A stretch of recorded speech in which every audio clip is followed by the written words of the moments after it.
नाथ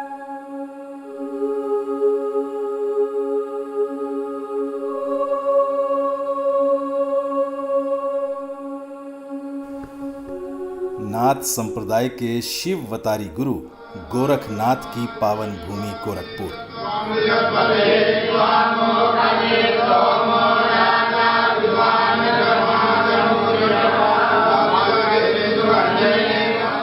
यह पूर्वी उत्तर प्रदेश का नेपाल से सटा तराई का इलाका है।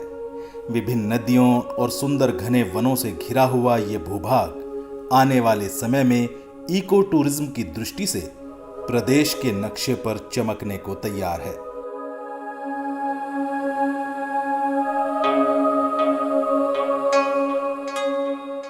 शहर गोरखपुर की पहचान 737 हेक्टेयर में फैली रामगढ़ झील से भी है।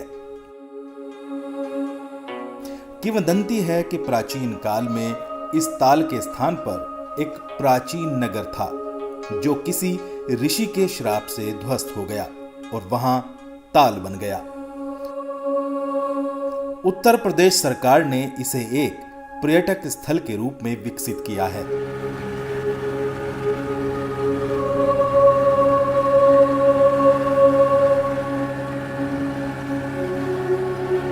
नौका विहार और लाइट एंड साउंड का कार्यक्रम यहां के प्रमुख आकर्षण हैं। रामगढ़ झील उत्तर प्रदेश का पहला अधिसूचित वेटलैंड है जिसे रामसर साइट्स की सूची में शामिल किए जाने का प्रस्ताव है। उत्तर प्रदेश सरकार के द्वारा पर्यटकों को आकर्षित करने और इको टूरिज्म को बढ़ावा देने के लिए 75 करोड़ की लागत से एक इंटरनेशनल वाटर स्पोर्ट्स कॉम्प्लेक्स भी निर्मित किया जा रहा है। हर शाम बड़ी संख्या में लोग यहां प्रकृति का आनंद लेने के लिए आते हैं। रात को तो इसकी छटा देखने लायक होती है।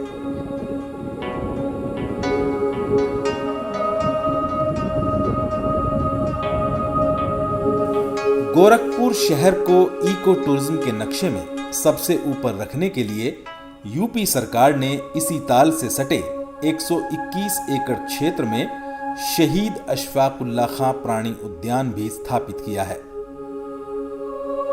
इस प्राणी उद्यान का लक्ष्य वन्य जीवन के संरक्षण एवं संवर्धन के साथ लोगों का मनोरंजन करते हुए उन्हें वन्य जीवन के प्रति संवेदनशील भी बनाना है। इस चिड़ियाघर का निर्माण कार्य फिलहाल अपने अंतिम चरण में है। इस प्राणी उद्यान में विशेष रूप से उत्तर प्रदेश का पहला इंडोर बटरफ्लाई पार्क भी बनाया गया है जिसमें 40 से अधिक प्रजातियों की तितलियां आकर्षण का केंद्र रहेंगी। इसके परिसर में 34 एकड़ का हिस्सा वेटलैंड का भी है। ये प्रदेश का इकलौता चिड़ियाघर है जिसके पास हरे भरे विभिन्न प्रजातियों के युवा पेड़ों और जलीय वनस्पतियों से भरा हुआ अपना वेटलैंड है। हर वर्ष जब तापमान गिरने लगता है तो बड़ी संख्या में प्रवासी पक्षी आते हैं। शहर के पूर्वी छोर पर गोरखपुर कुशीनगर राजमार्ग पर स्थित यह वनाच्छादित भूभाग कुसमही जंगल कहलाता है। इसका कुल क्षेत्र 2000 हेक्टेयर है और इसमें विभिन्न प्रजाति की वनस्पतियां और सागौन के पेड़ हैं। इसी जंगल के 50 हेक्टेयर के भाग में यूपी सरकार ने सिटी फॉरेस्ट योजना की घोषणा की है। इस आधुनिक परियोजना में इको फ्रेंडली सुरम्य वातावरण उपलब्ध कराया जाएगा जिसमें नॉलेज पार्क, एडवेंचर गेम्स की व्यवस्था के साथ ही साइकिलिंग ट्रैक का निर्माण भी किया जाएगा। इसी जंगल के मध्य भाग में स्थित बुढ़िया माता के सिद्ध मंदिर में आप सड़क से 900 मीटर पैदल चलकर पहुंच सकते हैं।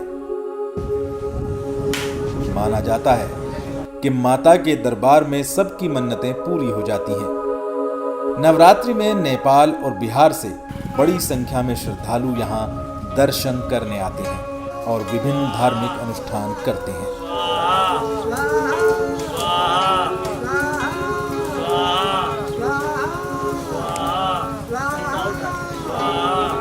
कुसमही जंगल के भीतर ही विनोद वन है। इसे मिनी जू भी कहा जाता है, जिसमें तरह तरह के पक्षी,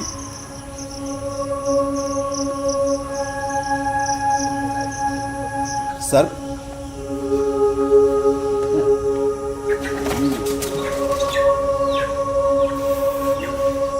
और हिरणों की कई प्रजातियां हैं।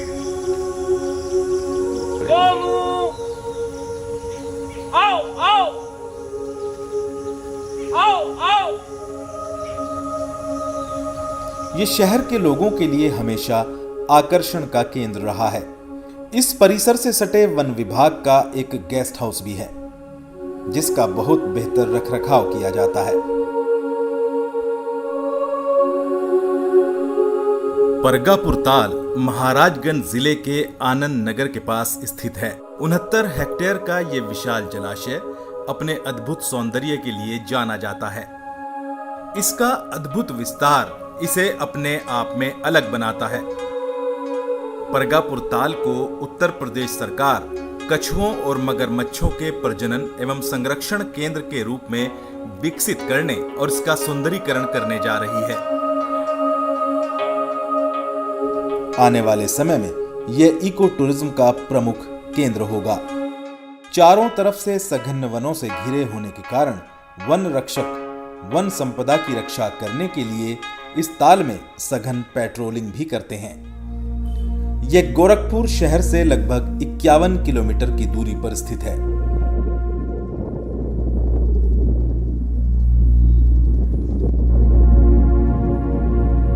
इसके किनारे पर प्राचीन लेहड़ा देवी का मंदिर एक सिद्ध स्थान है। महाभारत काल का यह मंदिर घने जंगलों से घिरा हुआ था और पाह नदी के किनारे स्थित था। कहा जाता है कि पांडव अपने अज्ञातवास के दौरान यहाँ आए थे। यहाँ बड़ी संख्या में श्रद्धालु अपनी मनोकामना पूर्ण करने के लिए आते हैं और धार्मिक अनुष्ठान करते हैं।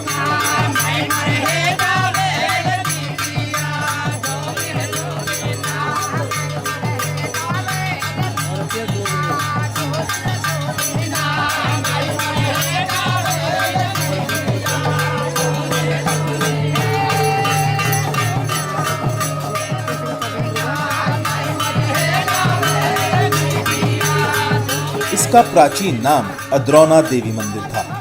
चीनी यात्री हुएनसांग ने भी अपनी पुस्तक में इस स्थान का उल्लेख किया है।